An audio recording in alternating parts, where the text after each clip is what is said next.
بسم اللہ الرحمن الرحیم۔ السلام علیکم دوستو، ویلکم ٹو AKFX اکیڈمی۔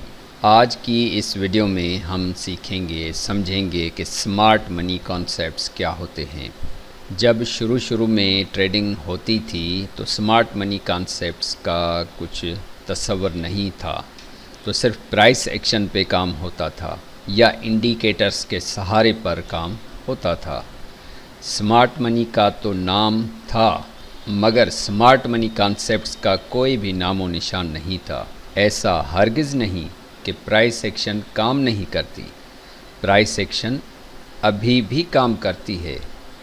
فرض کریں ہم $500 یا $1000 انویسٹ کر کے اس فاریکس مارکیٹ میں ٹریڈ کرتے ہیں تو ہمارا مقصد تو صرف پروفٹ بنانا ہے، جبکہ ہمارے خلاف سمارٹ منی ہے جو بڑے بڑے بینکس، ہیج فنڈز ہوتے ہیں، انشورنس کمپنیز ہوتی ہیں، ان کے پاس بلینز آف ڈالرز موجود ہوتے ہیں۔ ہمارے سامنے وہ ہیں، اگر ان کے پاس اتنا زیادہ پیسہ ہے تو ان کا اس مارکیٹ میں آنے کا مقصد کیا ہے؟ ظاہر ہے ان کا مقصد بھی پروفٹ کمانا ہے۔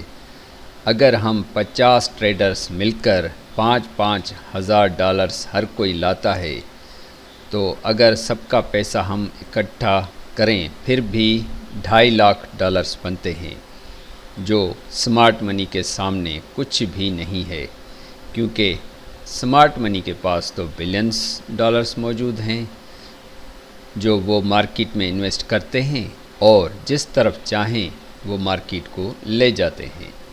تو یہاں سوال یہ پیدا ہوتا ہے کہ کیا ہم سمارٹ منی کے خلاف جانا چاہیے ہمیں؟ اگر ہم ایسا کریں گے تو مارے جائیں گے۔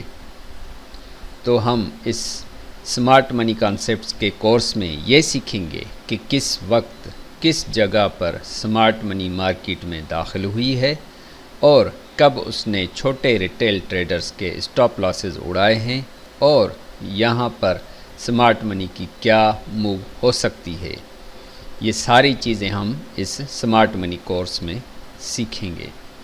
ہمیں سمارٹ منی کے فٹ پرنٹس کو پہچاننا ہے، ہمیں ان کے خلاف ٹریڈ نہیں کرنی، ہمیں ان کے ساتھ ساتھ ٹریڈ کرنی ہے۔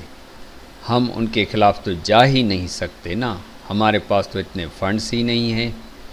ہمیں ان کے ساتھ ساتھ ٹریڈ کرنی ہوتی ہے، تب ہم کامیاب ہو سکتے ہیں۔ پرائس ایکشن ٹریڈرز ہر سپورٹ اور ریزسٹنس پر، ٹرینڈ لائنز پر، ڈبل ٹاپ پر، ڈبل باٹم پر اور کافی چارٹ کے جو پیٹرنز مارکیٹ میں بنتے ہیں وہاں پر بائی اور سیل کرتے رہتے ہیں، تو وہ اکثر فیل ہو جاتے ہیں، کیونکہ سمارٹ منی انہی جگہوں کے قریب الگ سے سپورٹ اور ریزسٹنس کریٹ کرتی ہے اور وہاں سے تھوڑی موو بھی دیتی ہے۔ تو ہم جو صرف پرائس ایکشن پر کام کرتے ہیں تو سمجھ جاتے ہیں کہ بھائی یہ موومنٹ ہو گئی، مگر وہ ہمارے لیے ایک سمارٹ منی کی طرف سے ٹریپس کریٹ کیے ہوئے ہوتے ہیں۔ تو وہاں پر ہم جیسے ہی ریٹیل ٹریڈرز جو سمارٹ منی کے ان ٹریپس کو نہیں سمجھتے تو ہم ان ٹریپس میں پھنس جاتے ہیں، تو سمارٹ منی ہمارے اسٹاپ لاسز لے کر اپنی ڈائریکشن میں چلی جاتی ہے جہاں اس کو جانا ہوتا ہے۔ تو ہم کو کیا کرنا چاہیے؟ ہم کو انتظار کرنا ہے کہ سمارٹ منی وہ ٹریپ کریٹ کرے اور ریٹیل ٹریڈرز کے اسٹاپ لاسز لے، اور جب وہ اپنی ڈائریکشن میں چلنے لگے تب ہم کو بھی ان کے پیچھے چلنا ہے، وہاں پر ہمیں اپنی ٹریڈز پلان کرنا ہے۔ تو یہ سارا کچھ جو ہے وہ سمارٹ منی کانسیپٹس میں ہم سیکھیں گے۔ تو دوستوں میں امید کرتا ہوں کہ یہ چھوٹا سا جو کانسیپٹ اور جو ڈیفینیشن سمارٹ منی کانسیپٹس کی ہے وہ میں نے آپ کو سمجھانے کی جو کوشش کی ہے وہ آپ کو سمجھ میں آئی ہوگی۔ تو دوستوں ملتے ہیں اگلی ویڈیو میں۔ اللہ حافظ۔